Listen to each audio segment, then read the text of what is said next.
إن الله وملائكته يصلون على النبي يا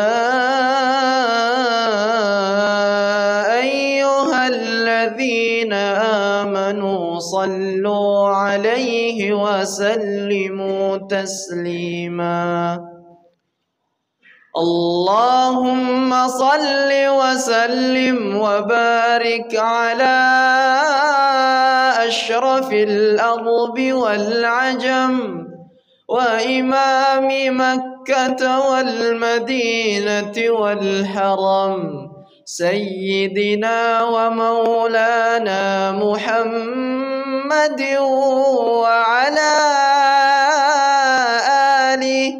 وعلى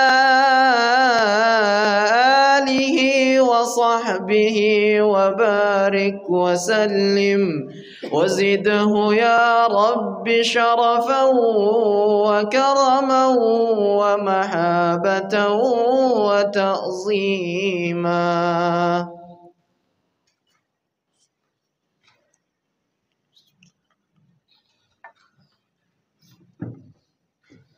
Assalamualaikum warahmatullahi wabarakatuh. Waalaikumsalam warahmatullahi. Allahu Akbar,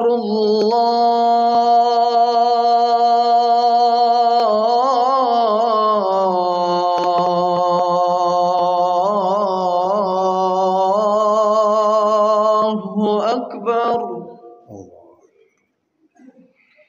Allahu Akbar, Allahu Akbar. Ashhadu an la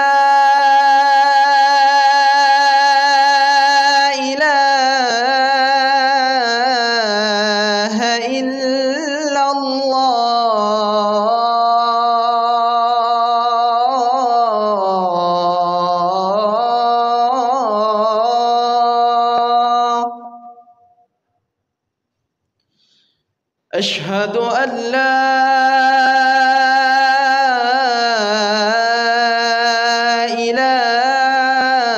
إله إلا الله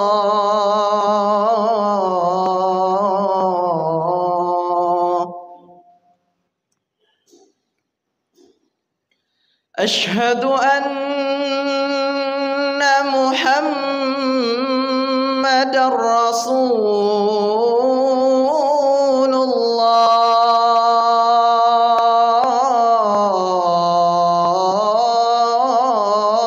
الله أشهد أن محمد رسول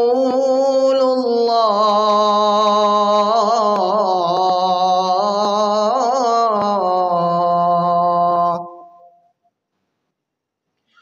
حي على الصلاة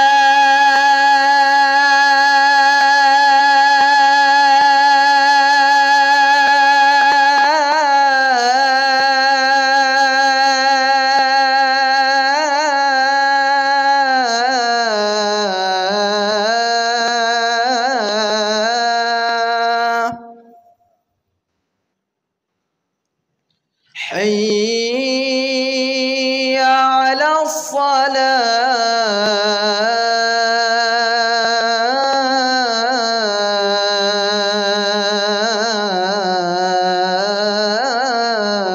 الصلاة حي على الفلاح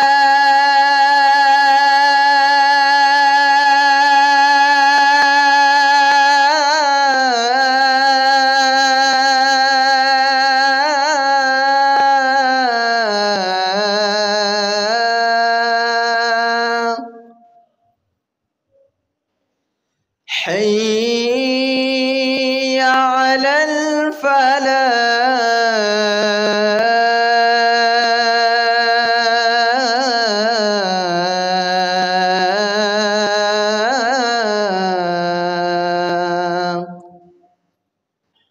الله أكبر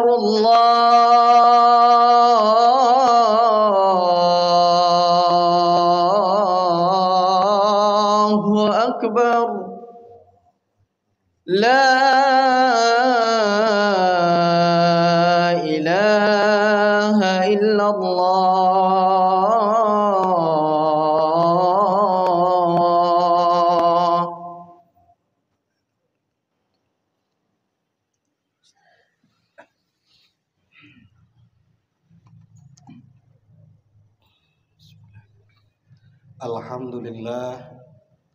Alhamdulillahi nahmaduhu wa nasta'inuhu wa nastaghfiruh wa na'udzu bihi min syururi anfusina wa min sayyiati a'malina. Faman yahdillah fala mudhillalah wa may yudlil falan tajida lahu waliyyan mursyida. Asyhadu an la ilaha illallah wahdahu la syarikalah wa asyhadu anna Muhammadan abduhu wa rasuluhu alladzi la nabiyya ba'dah. Allahumma shalli wa sallim wa barik ala nabiyyikal karim sayyidina Muhammadin wa ala alihi wa ashabihi ajma'in. Amma ba'd, qala ta'ala fil Qur'anil Karim, a'udzu billahi minasy syaithanir rajim. Ya ayyuhalladzina amanu taqullaha haqqa tuqatih wa la tamutunna illa wa antum muslimun. Rabbi shrah li sadri wa yassir li amri wahlul 'uqdatam min lisani yafqahu qawli. Wahai orang-orang yang beriman, bertakwalah kalian kepada Allah dengan sebenar takwa, dan jangan sekali-kali kalian mati kecuali dalam keadaan muslim. Ali Imran ayat 102. Allah Subhanahu wa ta'ala menurunkan Quran adalah untuk mengantar manusia agar terarah hidupnya menjadi orang bertakwa. Tuntunan ini dari berbagai sisi. Salah satu diantaranya Allah menuntun kita untuk mengenali diri kita. Bagaimana Allah menuntun kita mengenali diri kita? Banyak ayat-ayat Quran yang harus kita pelajari tentang diri kita. Misalnya kita ambil acuan pada Quran surah As-Sajdah ayat ke-7 sampai ayat ke-9. Allah berfirman, a'udzu billahi minasyaitonir rajim, alladzi ahsana kulla syai'in khalaqahu wa bada'a khalqal insan min tin. Allah menciptakan segala sesuatu itu dengan sangat baik. Lalu Allah memulai mencipta manusia itu dari tanah. Tsumma ja'ala naslahu min sulalatin min ma'in mahin. Kemudian Allah menjadikan keturunannya lewat saripati air yang hina. Dua ayat ini Allah menerangkan tentang proses penciptaan jasad manusia. Ada dua sifat dasar yang Allah tempelkan pada jasad kita dan tidak akan hilang. Yang pertama adalah tin, jasad kita dari tanah. Jasad kita adalah benda mati. Yang kedua mahin, jasad kita adalah menjijikan atau hina. Itu sejak dari awal, dari sperma sampai kita mati. Bahkan ketika kita hidup seperti ini, orang-orang bijak di tanah Jawa mengatakan ajining rogo soko busono. Badan manusia terhormat itu hanya lantaran berpakaian. Kenapa bapak-bapak semua bisa ikut sholat Jumat berjamaah? Itu diantaranya karena jasadnya berpakaian. Kalau ada seorang yang telanjang bulat ikut sholat berjamaah, tentu akan merasa jijik. Kalau tidak, dia tentu sudah dianggap gila.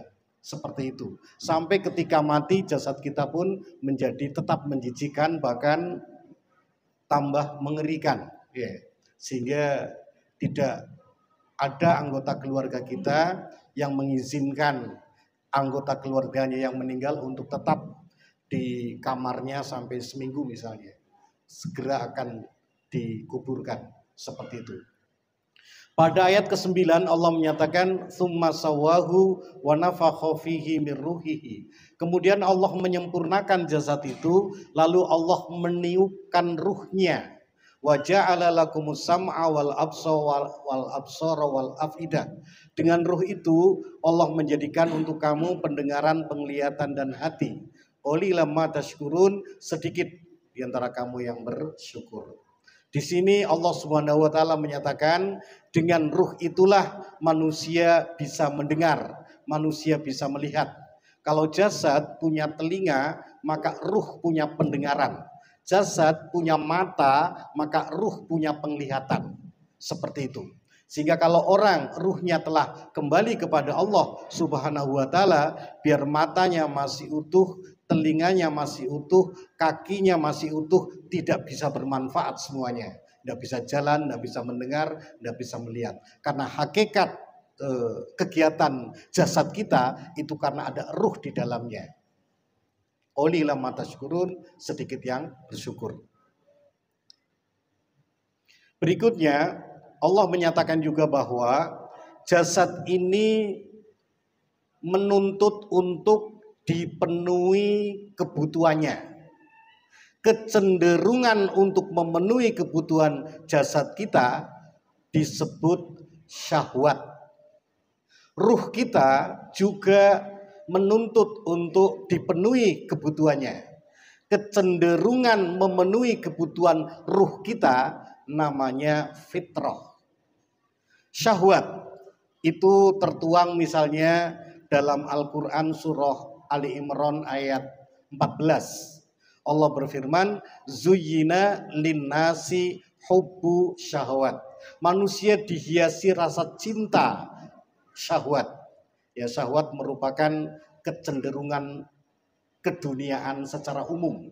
Yang pertama minan nisa, syahwat kepada wanita.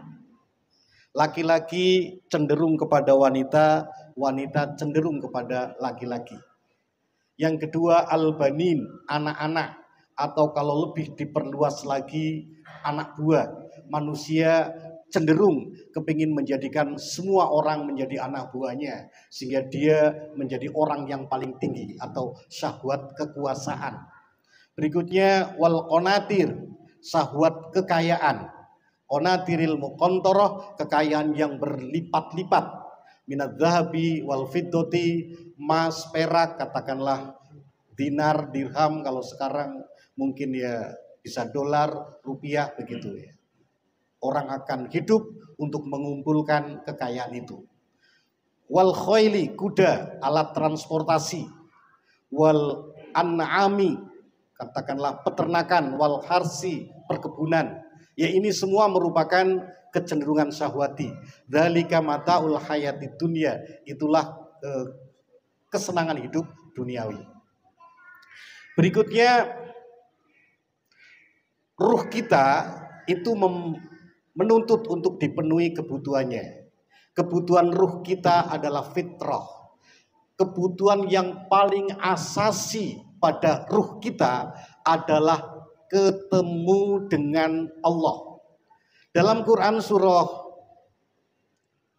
Al-Kahfi pada ayat terakhir, ayat 110, Allah berfirman, A'udzubillahi minasyaitonirrajim, Qul innama ana basyarum mislukum.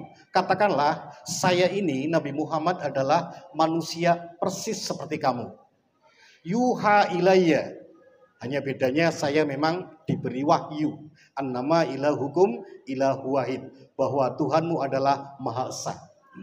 Faman kana yarju liqa'a rabbih, maka siapa yang mengharap ketemu Tuhannya.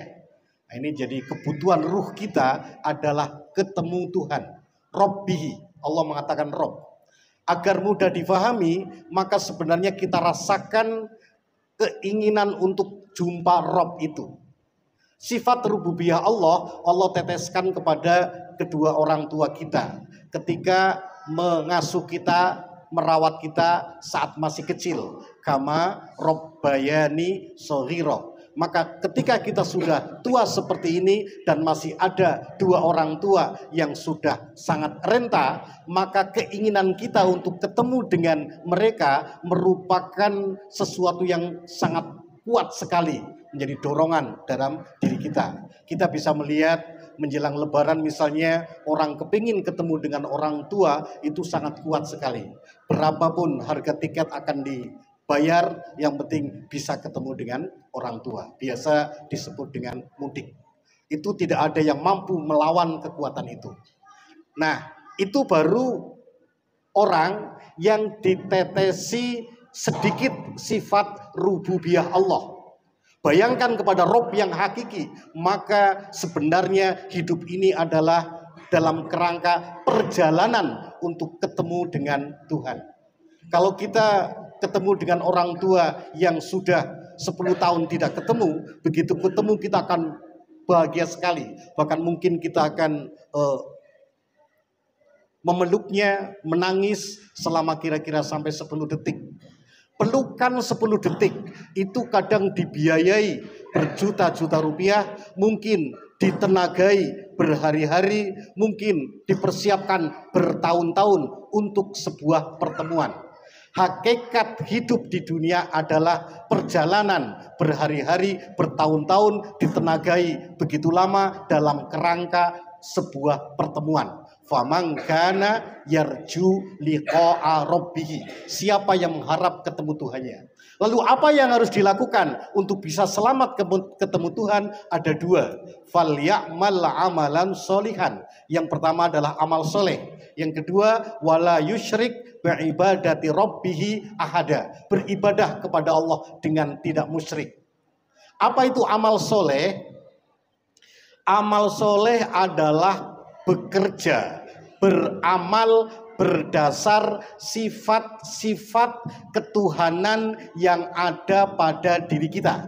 Karena ruh kita berasal dari Allah, maka Allah menempelkan pada kita sifat-sifat ketuhanan. Apa itu? Ar-Rahman, sifat kasih, Ar-Rahim, sifat sayang, Al-Adil, sifat adil, Al-Alim, sifat ilmu. Jadi ketika kita beramal berdasar kasih sayang, berdasar ilmu, maka itu disebut dengan amal soleh. Misalnya Allah Al-Hayyu Al-Qayyum, la ta'khudhuhu sinatu wa la naum.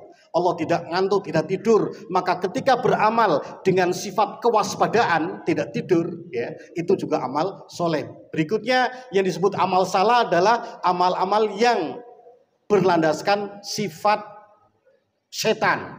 Ya, ini kalau Allah kasih sayang, maka orang yang beramal berdasar sifat permusuhan, sifat kebencian, maka itu dengan amal salah. Allah alim maha tahu, maka orang yang beramal berdasar kebodohan juga bukan amal soleh, seperti itu. Allah adalah Al-Hayyu Al-Qayyum, zat yang hidup, zat yang berdiri, artinya mandiri. Ketika orang beramal, berjuang untuk mendapatkan kemandirian, kemerdekaan, itu juga merupakan amal soleh.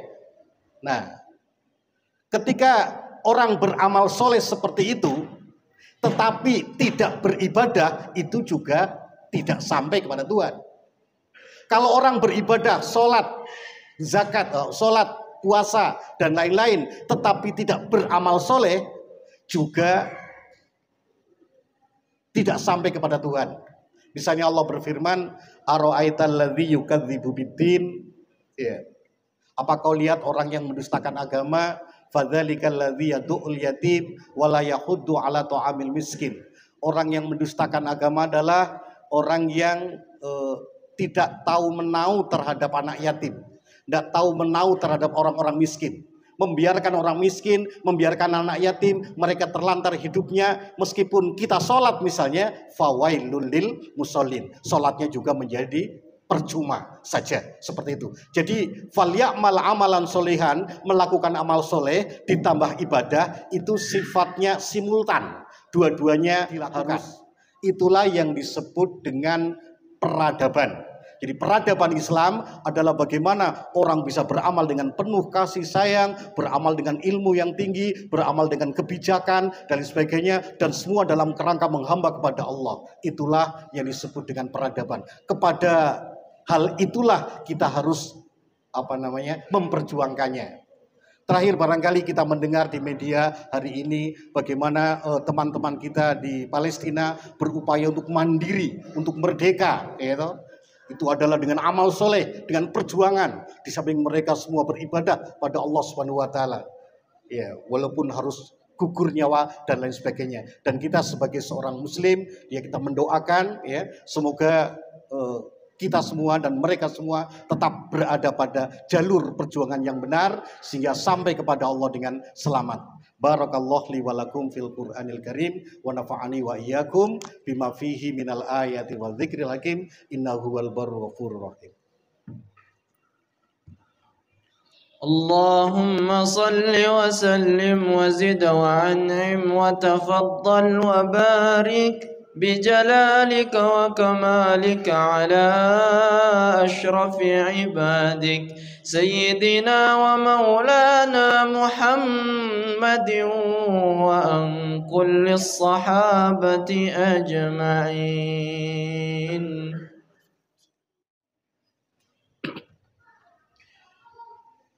Alhamdulillahi haqqa hamdih hamdan yuafi ni'amahu wa yukafi mazidah.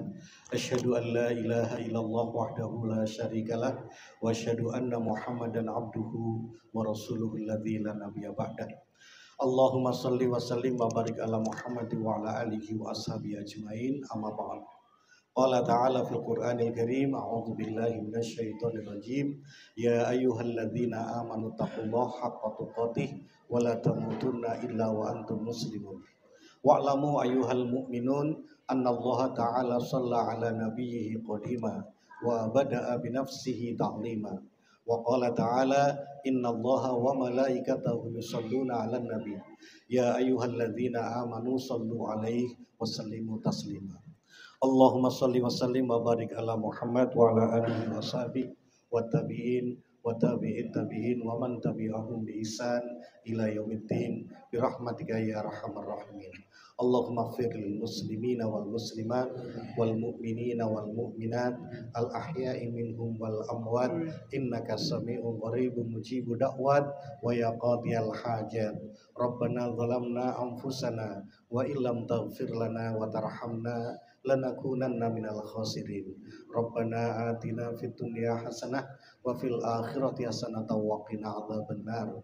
Rabbana ighfir lana wa li ikhwanina alladzina sabaquna bil iman wa la taj'al fi qulubina ghillan lil ladzina amanu Rabbana innaka ra'ufur rahim. Wa sallallahu ala Muhammad wa ala alihi wa ashabihi ajmain. Subhana rabbika rabbil izzati amma yasifun wa salamun alal mursalin walhamdulillahi rabbil alamin. Wa la dzikrullahi akbar. Aqimus shalah.